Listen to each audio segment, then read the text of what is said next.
নমস্কার বন্ধুরা, শিবানী রান্নাঘরে আপনাদের সবাইকে স্বাগত জানিয়ে আজকে অনেক দিন পর চলে আসলাম আপনাদের কাছে দুটো রেসিপি শেয়ার করব বলে। আপনারা নিশ্চয়ই সবাই ভালো আছেন, আমিও ভালো আছি। ভিডিওটা শুরু থেকে শেষ পর্যন্ত দেখতে থাকুন, আশা করি ভালো লাগবে। কোনো একটা কারণে আমার একটু অসুবিধা ছিল, তাই আমার অনেক দিন ধরে আমার ভিডিও দেওয়া হয়নি। আজকে আপনাদের কাছে চলে আসলাম। মাছটার মধ্যে লবণ হলুদ মাখা হয়ে গেছে।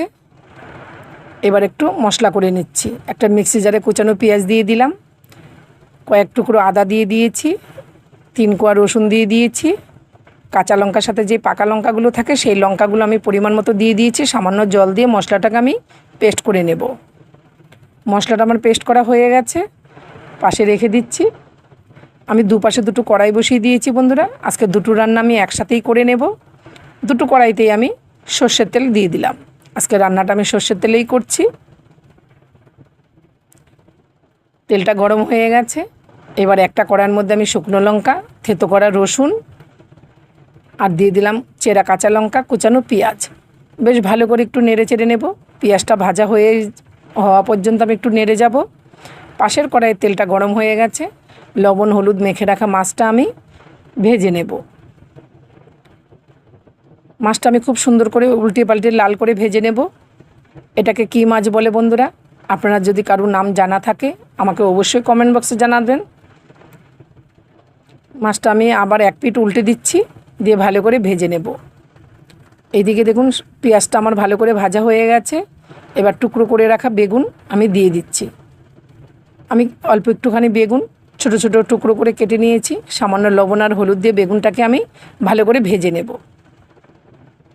মাছটাও আমার ভাজা হয়ে গেছে, নামিয়ে নিয়েছি। মাছ ভাজা তেলের মধ্যে আমি ডুমো করে কেটে রাখা আলু লবণ আর হলুদ দিয়ে ভালো করে ভেজে নেব।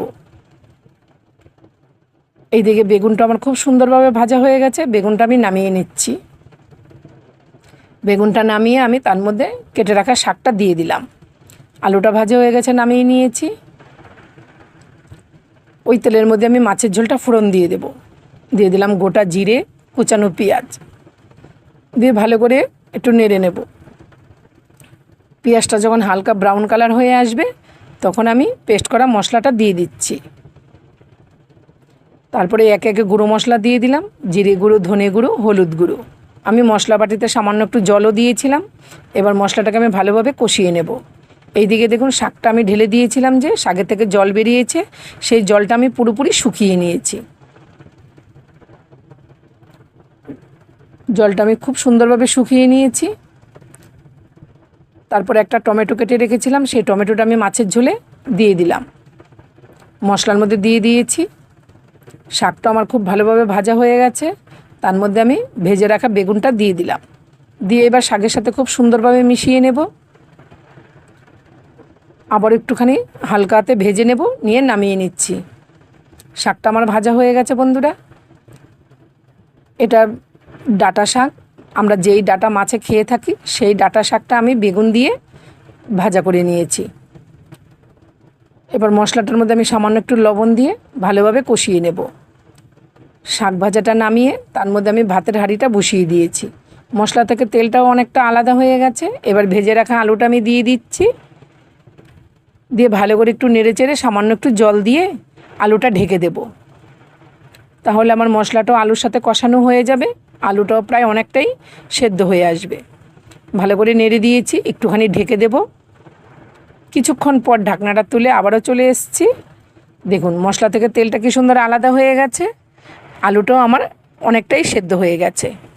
এবার ভালো করে একটু নেড়ে চেড়ে নেব। তারপরে পরিমাণ মতো গরম জল দিয়ে দিচ্ছি। পরিমাণ মতো গরম জলটা দিয়ে ভালো করে একটু নেড়ে দেব।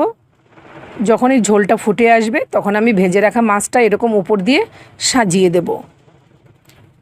ভেজে রাখা মাছটা ঝোলের উপরে দিয়ে দিয়েছি। ঝোলটা আমি আরেকটু ফুটিয়ে নেব। এই মাছের নামটা যে কারো জানা থাকলে অবশ্যই আমার কমেন্ট বক্সে জানাতে ভুলবেন না।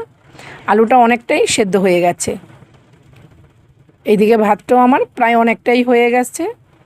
একটু ভালো করে নেড়ে দিয়েছি।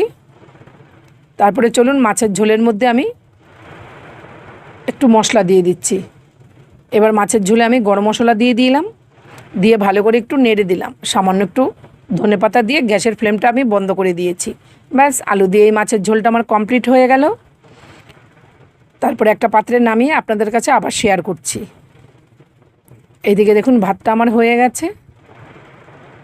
এবার আমি ভাতের ফ্যানটা ঝরিয়ে নেব। আপনারা দেখতেই পাচ্ছেন আমি ভাতের ফ্যানটাও ঝরিয়ে নিয়েছি। একটা পাত্রে মাছের ঝোলটাও আমি নামিয়ে নিয়েছি।